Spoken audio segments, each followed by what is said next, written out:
Avant de commencer ce nouvel épisode, je voulais vous dire quelques mots.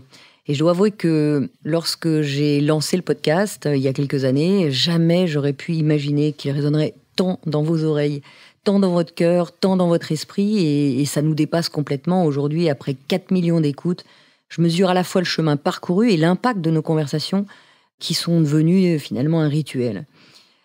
Ces moments de partage avec vous ont dépassé mes espérances vraiment les plus folles parce que on a commencé sur ces Facebook Live un peu et puis on a dérivé vers ce podcast et à travers tous vos messages, j'ai compris que ces épisodes n'étaient pas de simples contenus audio, mais des véritables compagnons de route finalement. Alors quand vous m'avez demandé d'écrire un livre qui rassemblait les clés que je vous partage ici, pour avoir un support d'un coup tangible, pour avoir quelque chose que vous pouvez consulter à tout moment, à noter, vous approprier, j'ai d'abord été surprise. Et puis après, j'ai été émue. Et enfin, j'ai été convaincue. Mais je ne me suis pas arrêtée là. J'avais envie d'aller au-delà de la retranscription des épisodes. J'avais envie de compiler des concepts. J'avais envie aussi d'intégrer tous les enseignements de mes livres. Donc, on a été bien au-delà des podcasts. Je travaillais longtemps sur cet ouvrage et je suis ravie de vous apprendre que le livre, ces questions que tout le monde se pose, sera disponible très bientôt puisque c'est le 25 septembre. En librairie. J'ai vraiment hâte de vous y retrouver. Je vous embrasse très fort et je vous remercie du fond du cœur pour ça. Alors aujourd'hui, place à un nouvel épisode de ces questions que tout le monde se pose.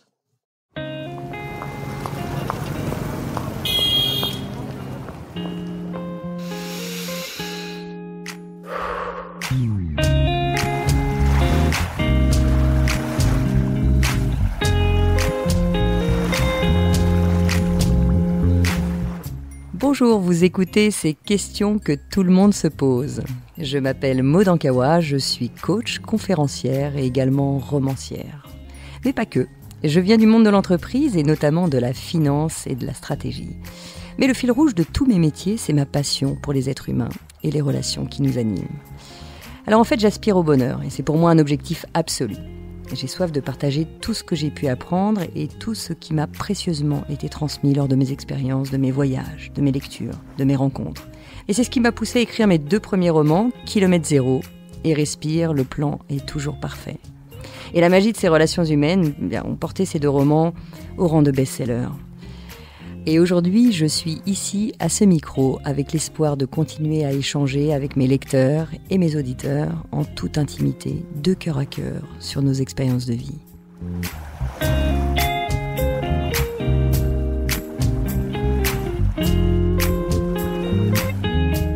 Aujourd'hui, je suis ravie de vous retrouver pour parler de confiance en soi. Mille merci à vous tous pour toutes vos lettres, tous vos envois. Et aujourd'hui, nous allons nous concentrer sur celle de Stéphanie. Alors Stéphanie m'a envoyé une lettre et je vous la lis. Bonjour Maud, je viens de terminer ton dernier roman et je compte bien le relire très vite pour prendre note de tous les enseignements que tu nous as transmis une fois de plus. Je pense comme toi que le plan est toujours parfait et je crois que ton livre est justement arrivé à un moment charnière de ma vie. Il y a quelques mois, j'ai divorcé après 14 ans de mariage. Moi qui avais tendance à beaucoup m'effacer et suivre le mouvement, je me suis retrouvée déboussolée toute seule. Ne sachant plus quoi faire de mon temps, je me suis remise à lire et tes 2 romans m'ont fait le plus grand bien. Aujourd'hui, je pense qu'après m'être réfugiée dans le mariage et puis la lecture, il est temps que je vive vraiment ma vie. Seulement, je n'ai aucune confiance en moi. L'idée de partir seule en vacances me terrorise. J'ai peur de me perdre en voiture, de choisir un mauvais gîte ou une région décevante et que mes enfants regrettent leurs vacances. J'envie si souvent les personnes qui semblent avoir toujours les réponses ou qui au moins se fichent de se tromper. Merci Stéphanie, parce que vous êtes nombreux à vous poser ces mêmes questions et moi-même je me pose la question sur la confiance en moi. Alors il faut savoir que à chaque fois qu'on pose une question, et c'est bien le thème de ce podcast, c'est que tout le monde se pose la même question. Alors le thème de la confiance en soi, évidemment, reprend plusieurs clés parce que à chaque fois qu'on se lance dans quelque chose de nouveau, par exemple, moi aujourd'hui, c'est la première fois que je fais un podcast. Alors je vais vous en parler en direct puisque c'est le premier podcast qu'on fait ensemble. Et je suis arrivée ici dans les locaux de mon éditeur avec toute une équipe qui était là pour moi. Et évidemment, il y a ce problème de confiance qui se met en place parce qu'ils sont là. On a une journée pour enregistrer un certain nombre d'épisodes. Et je ne sais absolument pas si je vais y arriver. Je ne sais absolument pas si ma voix va se poser. Je ne sais absolument pas s'il va falloir faire 10 jours d'enregistrement alors que j'ai qu'une journée. Enfin voilà, le problème, c'est qu'on arrive avec tout ça. Et évidemment, dès qu'on fait quelque chose de nouveau, eh bien, on peut se poser cette question de la confiance en soi. Alors moi, j'ai envie de vous livrer aujourd'hui 5 clés qui m'aident chaque fois que je me lance dans quelque chose de nouveau. Alors, la première clé, c'est probablement de se rendre compte que finalement, la confiance en soi, c'est pas binaire. C'est pas j'ai confiance en moi ou j'ai pas confiance en moi.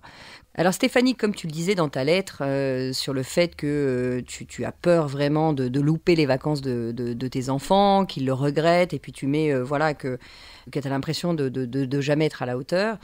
Mais en fait, ce que je voulais dire, c'est que effectivement, rien n'est binaire. Il y a des moments où on a moins confiance en soi, il y a des moments où on a plus confiance en soi, mais on n'a jamais confiance en soi, ou toujours confiance en soi. Et ça, c'est un leurre de notre système de défense qui nous fait croire que on est toujours soit à la hauteur, ou que les autres sont toujours soit à la hauteur, et ils ont complètement confiance en eux.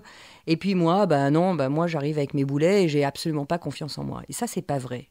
Donc la première chose, c'est de se poser 5 minutes et de se dire, ok, j'ai peur, c'est pas facile, c'est nouveau. Là, en l'occurrence, tu veux partir avec tes enfants, c'est nouveau. Avant, tu étais marié, on s'occupait de ça pour toi. Et puis maintenant, c'est la première fois que tu vas le faire et tu vas t'engager à prendre des risques, à mettre en place un certain nombre de choses pour que tes enfants soient heureux et de passer des bonnes vacances avec eux, par exemple. Évidemment, il y a une contraction de départ, mais observe que, effectivement, cette affirmation qui est cette croyance, donc en fait, qui est « je n'ai jamais confiance en moi », eh bien, elle est fausse. Et pour ça, moi, ce qui m'aide, c'est de me rappeler quelques petites victoires que j'ai eues avant, par exemple, 1 ou 2 ou 3 victoires, et je vous invite à noter, à faire une pause sur ce podcast, et puis de se poser quelques instants, prendre un bloc-notes, et puis de dire, tiens, qu'est-ce qui, dans ma vie, depuis que je suis née, j'ai réalisé 2, 3, 4 petites choses qui ont fait que j'ai réussi et pourtant j'avais pas confiance. Alors je vous en donne une dès le départ que vous avez tous fait, pour tous ceux qui marchent, c'est d'apprendre à marcher par exemple. Apprendre à marcher, il faut savoir que pour apprendre à marcher, il faut tomber en moyenne 2000 fois. Alors 2000 fois, ça fait beaucoup, hein. On tombe de tout son poids et on se relève. 2000 fois en moyenne. Et pourtant, vous avez réussi. Quel enfant n'a pas peur d'essayer de se lever, de basculer, de tomber de tout son poids et de se relever à nouveau? Et ça, vous avez réussi à le faire. Et c'est sans doute une des plus grandes réussites. Moi, c'est un peu ma limite. Tant que j'arrive pas 2000 fois, je le dis d'ailleurs à mon équipe, si j'y arrive pas, on va réessayer 2000 fois. Au bout de 2000 fois, j'arrête. Mais en fait, on essaye 1 fois, 2 fois, 3 fois, et puis finalement, on y arrive bien. Donc évidemment, quand c'est la première fois, on ne sait pas faire. Mais c'est tout à fait juste et tout à fait normal. Si vous saviez le nombre de fois qu'on a fait pause là, juste pour que je vous dise 3 phrases correctement, on ne l'a pas fait 2000 fois, mais on l'a fait. On s'est arrêté, on a repris, on a fait des essais-sons, et puis on a repris encore, etc. Et c'est normal. Donc la première chose, c'est de vous poser quelques instants, et puis de noter 3 ou 4 expériences que vous avez pu faire dans votre vie et que vous avez réussi. Des petites choses, des grandes choses. Et vous allez voir que c'est absolument faux de croire que vous n'avez aucune confiance en vous. Vous avez de temps en temps confiance en vous, de temps en temps moins confiance en vous et de temps en temps pas confiance du tout. Mais à chaque fois que vous lancez dans quelque chose de nouveau, quelqu'un qui se dit « moi j'ai totalement confiance en moi et je vais y arriver », c'est juste pas possible parce qu'on ne sait qu'on va y arriver qu'à partir du moment où on l'a fait. Donc pour répondre déjà à cette première étape, Stéphanie, vois bien que évidemment que tu as peur de te tromper parce que tu es en train de faire quelque chose de nouveau et bravo d'essayer. Bravo d'essayer parce que tu vas voir que, et on pourra en reparler, et j'espère bien que tu nous donneras ton témoignage, mais tu vas passer des vacances de folie avec tes enfants. Première clé donc, observer que cette affirmation est fausse. La deuxième clé que j'aimerais partager avec vous et qui m'aide beaucoup, c'est de préparer. C'est de préparer ce qu'on va faire. Par exemple, si je reprends ce podcast, alors c'est un mauvais exemple ce podcast parce que j'étais un peu à la bourre dans mon emploi du temps, mais j'ai par contre, quand on n'a pas le temps de se préparer complètement, il faut savoir aussi compter sur les autres. Et là, j'ai une équipe très professionnelle qui a énormément préparé ce rendez-vous. Et effectivement, quand on se lance dans quelque chose de nouveau, si on arrive complètement à l'improviste, alors parfois ça fonctionne bien, mais quand on a besoin de faire quelque chose de professionnel, si un coup un a oublié son ordinateur, l'autre le micro, l'autre, ça va pas. Et de la même façon, si moi j'ai pas dormi de la nuit, et c'était un rendez-vous important pour moi, donc je me suis préparée, je me suis couchée tôt, j'avais envie d'être en forme. Donc là encore, la deuxième clé, c'est ne pas se mettre la barre trop haute, être juste prête et pratiquer. Pratiquer, pratiquer, pratiquer. Typiquement, j'aurais jamais pu faire ce podcast si avant, comme vous le savez pour certains, on a fait des lives en direct pendant le confinement, pendant ces derniers mois. Et ça m'a vraiment aidé aussi à me dire, tiens, un podcast, je dois pouvoir le réaliser, même si je sais pas faire, même si j'ai pas l'habitude de parler devant une équipe, même si plein de choses. Et puis encore avant, il y a eu les premiers enregistrements avec des vidéos. Et vous m'auriez vu dans ces locaux même, sur la première vidéo, avec toute une équipe. Dès qu'ils ont lancé la caméra, j'étais incapable de sortir un mot. Mais incapable de sortir un mot. Et ça m'a à nouveau préparé. Donc voyez bien, la préparation, c'est tout ce que vous êtes, tout ce que vous avez appris, ce que vous avez réussi à faire avant. Et puis qui vous amène petit à petit à être un petit peu plus à l'aise avec ce qui arrive. Donc essayez, et quand vous vous lancez dans quelque chose de complètement nouveau, eh bien c'est pas grave, vous allez tomber, vous allez avoir la langue qui fourche, vous allez avoir... Et ça n'a aucune importance. Moi, si je devais arrêter d'écrire simplement parce que je fais des fautes d'orthographe, je vous garantis que j'arrêterais d'écrire. Si je devais arrêter de parler parce que je fais des fautes de syntaxe, j'arrêterais de parler. Ces fautes-là, ces erreurs-là, ces moments où on fourche, ces moments où on tombe font vraiment partie de l'expérience. Vraiment partie de l'expérience. Donc deuxième clé, la préparation. Pratiquer au maximum. La troisième chose que j'aimerais partager avec vous, la troisième clé, c'est de vivre des expériences nouvelles. Comme là tu le proposes, c'est d'accepter de se connecter à un projet nouveau, à un projet qui a du sens et qui te motive. Parce que là, encore une fois, vivre des choses nouvelles, c'est difficile. Des expériences nouvelles, elles sont toujours difficiles. Mais si vous ajoutez à chaque fois d'une expérience la motivation qui va avec, vous allez voir que naturellement, ça a beaucoup plus de sens. Parce que la confiance est toujours liée à la motivation. Si moi, je ne trouvais aucune motivation à faire ce podcast, je le ferai pas pour le faire. J'ai pas le temps, je serai pas motivée, j'aurai pas la force, j'aurai envie de faire autre chose. Donc, l'important dans cette troisième chose, c'est de bien voir pourquoi on veut faire ça. Quelle motivation il y a derrière. Donc toi, dans ton cas, Stéphanie, c'est simple. Hein, tu as envie de faire plaisir à tes enfants, tu as envie de passer un vrai moment avec tes enfants. Et ça, c'est la motivation. Mais il ne faut pas que cette motivation te stresse il faut qu'elle te booste, mais pas qu'elle te mette la barre si haute. Parce que bien souvent, on se dit, mais oui, mais c'est tellement fort, je suis tellement motivée que si je n'y arrive pas, ça va être la catastrophe. Mais en fait, non. Non. Prends cette motivation comme un booster, comme le fait que ça a du sens, et quelle plus belle chose il y a de faire plaisir aux gens qu'on aime. Là, en l'occurrence, tu veux emmener tes enfants, tu veux passer un moment avec eux en vacances. Quelle plus belle chose que de partager de l'amour. Donc ta motivation, elle est profonde, elle est sincère, elle est au bon endroit. Moi, dans mon cas, pourquoi je veux faire ce podcast, c'est simplement parce que je me dis, si un mot, une phrase, comme dans mes livres, peuvent aider une personne, de mon expérience, j'ai envie d'essayer, j'ai envie de dépasser mes peurs, j'ai envie de dépasser mes complexes, j'ai envie de... Là encore, si la motivation est forte, il n'y a pas de raison. Ça ne veut pas dire encore une fois qu'on ne va pas faire plusieurs essais, ça ne veut pas dire encore une fois qu'on ne va pas couper le micro et puis reprendre des phrases. On le fait, bien sûr qu'on n'arrive pas tout du premier coup. Et ce serait même impossible. En tout cas, dans mon cas, c'est impossible. Mais ça n'a pas d'importance. Donc toi aussi, Stéphanie, essaye. Et puis vous tous qui essayez de faire des nouvelles choses, acceptez simplement que cette expérience va vous amener encore à autre chose. Mais cherchez la motivation. Cherchez vraiment la motivation. Parce que quand on est complètement motivé, alors là, il se passe des choses assez folles parce que c'est cette motivation qui nous ramène au bon endroit pour continuer. La quatrième clé que j'aimerais partager avec vous, c'est le fait de s'aimer tel qu'on est, avec nos forces et avec nos faiblesses. Parce que, encore une fois, bien sûr qu'il y a des gens qui font bien mieux que nous, bien sûr qu'il y a des gens qui font moins bien que nous, mais le vrai sujet, c'est pas quelle est l'expérience des autres, c'est comment moi je suis avec mes forces et mes faiblesses.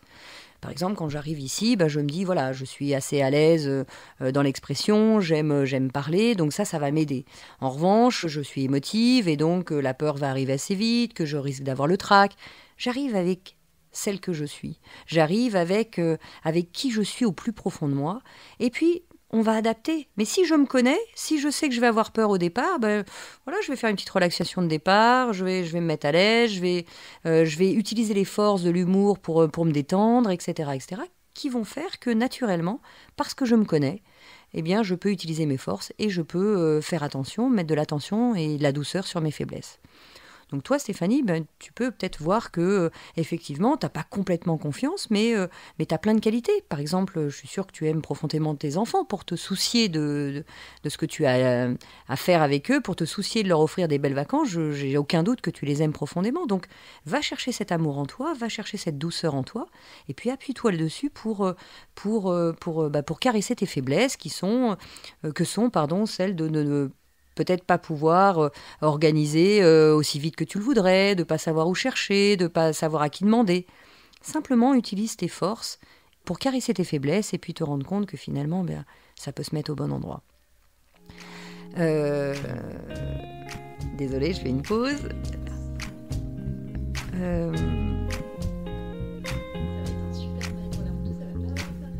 Ah ouais, c'est vraiment trop fort. Ouais, c'est gentil. Ok, je reprends. Voilà, typiquement, là, je viens de faire une pause. On a laissé dérouler le micro et une pause parce que j'ai plein de choses à vous raconter. Et puis parfois, je me dis, tiens, je veux que les phrases soient fluides, je veux que vous puissiez les écouter de façon fluide. Et bien sûr, la monteuse va faire en sorte que ça ne se voit pas. Mais en réalité, j'aime aussi l'idée que ça se voit parce que j'ai envie de vous montrer que ça n'a aucune importance, encore une fois, qu'on s'arrête, qu'on reprenne. Et vous, dans vos projets, chaque fois, vous allez vous dire non, mais là, j'en peux plus, là, j'y arriverai pas, là, je suis tombée, là, je suis nulle, là, ceci, là, cela. Et la réalité, c'est que non, on s'arrête, on se pose et on reprend. Donc la 4e clé, s'aimer tel qu'on est, s'aimer avec ses forces et ses faiblesses, embrassez votre vulnérabilité, soyez vous-même, soyez vraiment vous-même, parce que plus vous allez vous aimer et moins vous aurez besoin d'aller chercher l'amour à l'extérieur. Et ça ne veut pas dire qu'il ne faut pas recevoir l'amour des autres, évidemment, que le sujet c'est ce flux d'amour qu'il va y avoir entre vous et les autres, mais plus vous allez vous remplir de vous, plus vous allez quelque part vous donner de l'affection, vous donner de l'amour, et moins vous aurez besoin d'aller chercher cette estime et cette confiance à l'extérieur.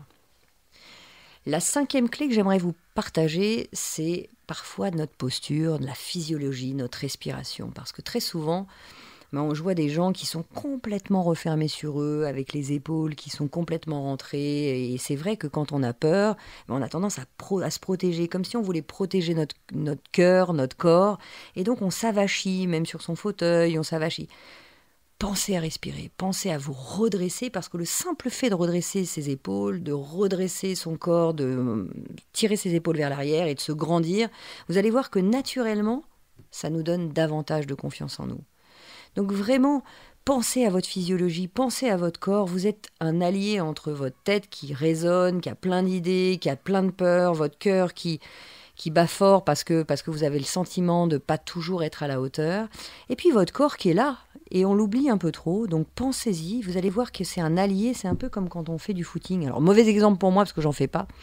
Mais quand j'en faisais un petit peu, on me disait « Mais Maud, aide-toi de tes bras » parce que les bras, le fait de balancer ses bras, ça aide dans le mouvement. Et bien là, c'est pareil. Pensez à votre corps, il est là pour vous, il est là pour vous aider dans cette confiance. Et vous allez voir que plus vous serez droit, plus vous redressez, plus vous relevez le regard, plus vous allez vers vous, et plus naturellement la confiance s'installe.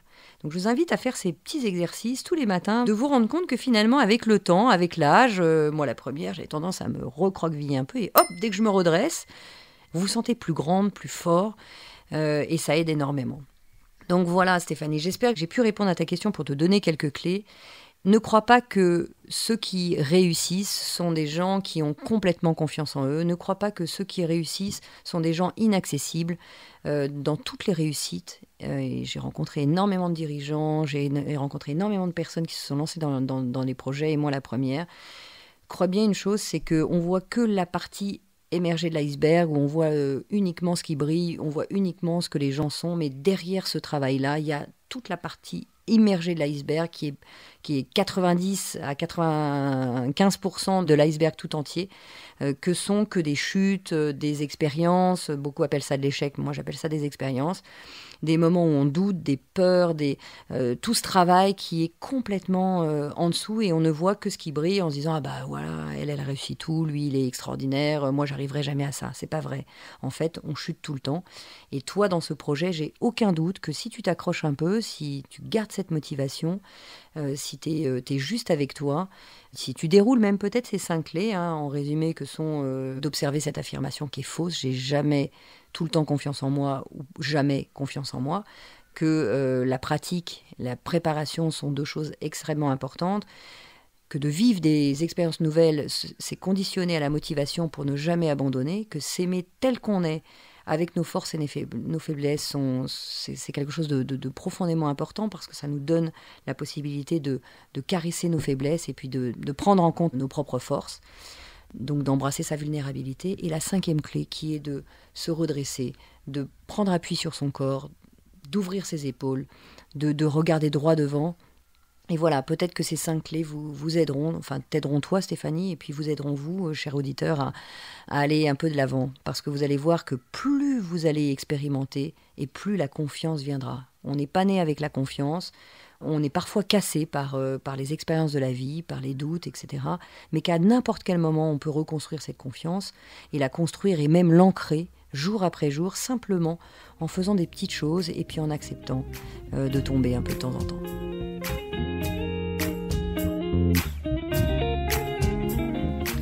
On se donne rendez-vous dans 15 jours pour le prochain épisode de ces questions que tout le monde se pose. Pour être tenu au courant de sa sortie, n'hésitez pas à vous abonner à ce podcast, me suivre sur les réseaux sociaux sous le nom de Maud Ankawa ou consulter mon site internet maud, MAUD-ankawa, ANKAOUA.com. N'oubliez pas que si vous avez vous-même des questions ou s'il y a des sujets que vous aimeriez que j'aborde dans un futur épisode, vous pouvez m'écrire ou m'envoyer une note vocale à l'adresse podcast.erol@gmail.com.